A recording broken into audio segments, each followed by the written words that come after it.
सकती है, जयपुर में हुआ हो सकता है, कल इंदौर में हो, कल हमारे इसमें भी हो सकता है ये घटनाएं, हमारे ऊपर भी ये घटना घट सकती है। तो शासन प्रशासन अगर लॉ एंड ऑर्डर को नहीं मान सकती है, उसको फॉलो नहीं कर सकती, उन्हें ऐसे संवैधानिक पद पर बैठने का अधिकार नहीं है। क्या मांग कर रहे हैं? हमारी मांग है कि जिन लोगों ने सुखदेव सिंह जी का खून किया है उन लोगों को फांसी दी जाए या फिर उन लोगों का एनकाउंटर कर दिया जाए, क्योंकि अगर इन लोगों को जेल में रख कर 1-2 साल बाद छूटेंगे तो फिर आप और हम में से किसी और व्यक्ति को मारेंगे और इस तरह की घटनाएं दिन पर दिन बढ़ती जाएगी।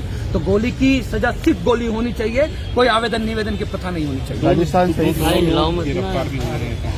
जो गिरफ्तार हुए हैं, मैं पहले भी बोल चुका हूं, वो फर्जी गिरफ्तारी है। जो वास्तविक लोग हैं वो गिरफ्तार नहीं हुए। हमने कहा है कि आप उनसे हमें मुलाकात करवा दीजिए, हमारे के प्रतिनिधिमंडल को, लेकिन उन्होंने नहीं कराई है। कहीं न कहीं पुलिस ने इस आंदोलन को खत्म करने के लिए एक षड्यंत्र रचाया है और फर्जी लोगों को गिरफ्तार कर रखा है। शपथ विधि का भी विरोध कर रहे हैं आप? कर रहे हैं, बिल्कुल कर रहे हैं। शपथ लेने का अधिकार ही नहीं है। माननीय सुखदेव सिंह जी जो कि राजपूत समाज के गौरव थे, और अगर उनकी अंत्येष्टि वहाँ पड़ी हुई है, उनकी लाश पड़ी हुई है, तो ऐसी सरकार को डूब मरना चाहिए जो शपथ के बारे में सोचती हो, और ऐसे लोगों को हम कभी शपथ नहीं लेने देंगे। आगामी वर्ष में लोकसभा चुनाव भी, आगामी वर्ष में लोकसभा चुनाव अगर भारतीय जनता पार्टी हमसे समर्थन की उम्मीद रखती है तो उन्हें अभी तुरंत प्रभाव में डिसीजन लेना पड़ेगा। ऐसी सशक्त सरकार है, मोदी जैसे लोग बैठे हुए, तो जो बाहरी आतंकवादी को पाकिस्तान में घुस कर उनको मार सकते हैं, तो जो देश में आतंकवादी बैठे सबसे पहले उनका सफाया होना चाहिए। संविधान के अनुसार सजा होना चाहिए कि आपके अनुसार जो सजा आप बता रहे हो? संविधान के अनुसार तो किसी भी आतंकवादी को सजा नहीं होनी चाहिए।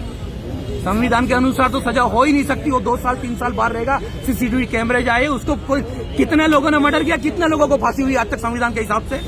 मैं संविधान की बुराई नहीं करता हूं, लेकिन हमारा लचीला कानून व्यवस्था है और इस कानून व्यवस्था में सुधार होना चाहिए। गोली की सजा सिर्फ गोली होनी चाहिए। मांग नहीं मानी जाती तो कंडीशन क्या है? मांग नहीं मानी जाती है तो कंडीशन है तो शपथ ग्रहण नहीं होने देगी, और पूरे हिंदुस्तान में हम चक्का जाम करेंगे, पूरे हिंदुस्तान का बंद का आह्वान करेंगे। और जिस तरह से पद्मावती के समय हम लोगों ने, राजपूतों ने दिन रात एक कर हम रोड पर उतरे थे हमारी माँ के सम्मान के लिए, उस वीरांगना के सम्मान के लिए, तो हमारे भाई के सम्मान के लिए हम किस हद तक जान सकते हैं या आप सब जानते हैं। आपका परिचय? ऋषिराज सिंह सिसोदिया, जिलाध्यक्ष टंडी सेना परिवार इंदौर।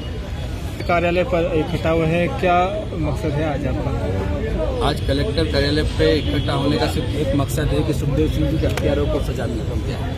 हमें कोई विश्वास नहीं चाहिए, कोई आश्वासन नहीं चाहिए। हम चाहते हैं कि हमारे भाई को जिस निर्मम तरीके से मारा गया है, हमारी कानून व्यवस्था उन खूनियों को भी वैसी सजा देगी।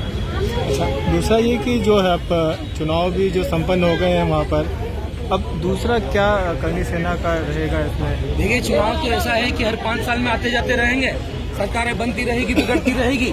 इसका मतलब ये नहीं कि कोई सरकार किसी आतंकवाद को सपोर्ट करेगी, और जो सरकार आतंकवाद को सपोर्ट करेगी, आम जनता को भी ये समझना चाहिए कि जो आतंकवाद का सपोर्ट कर रही है उस सरकार को जड़ से उखाड़ देना चाहिए। हम किसी सरकार का विरोध नहीं करते हैं, लेकिन आतंकवाद को कभी सहन नहीं करेंगे। तो आज हमारे समाज का एक बड़ा भाई, हमारा सबका बड़ा भाई आज हमारे बीच में नहीं है। आप इसको लेकर जो है आरोपी को गोली मारने की बात कर रहे हैं, आरोपी को गोली मारने की बात कर रहे हैं।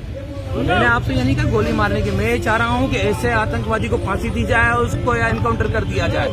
ऐसे व्यक्ति को सहज और सजात के रखने की कोई जरूरत नहीं है। जो दहशत पैदा करता, जो दहशतगर्द है, उसको सजाने की कोई जरूरत नहीं है देश में। दो आरोपी गिरफ्तार भी हुए हैं। जो गिरफ्तारी हुई है फर्जी गिरफ्तारी हुई है, वो किसी का पुष्टिकरण नहीं हुआ है कि जिन लोगों ने सुखदेव सिंह जी का मर्डर किया है वही लोग गिरफ्तार हुए हैं। अच्छा, ये भी कंफर्म नहीं हो पाया? कंफर्म नहीं है अभी। आगे क्या रणनीति रहेगी? आगे रणनीति है, कलेक्टर साहब को ज्ञापन देंगे, कलेक्टर साहब नीचे आएंगे तो ठीक है, नहीं तो बैठे हैं यहाँ पर। अच्छा, उचित न्याय इनको मिलता नहीं तो इसको हम लेकर, उचित न्याय नहीं मिलता है तो पूरे हिंदुस्तान में बंद का आह्वान किया जाएगा, चक्का जाम किया जाएगा, और जो हमसे हो पाएगा हम वो सब करेंगे। अपना परिचय दीजिए। ऋषिराज सिंह सिसोदिया, जिलाध्यक्ष टंडी सेना परिवार इंदौर।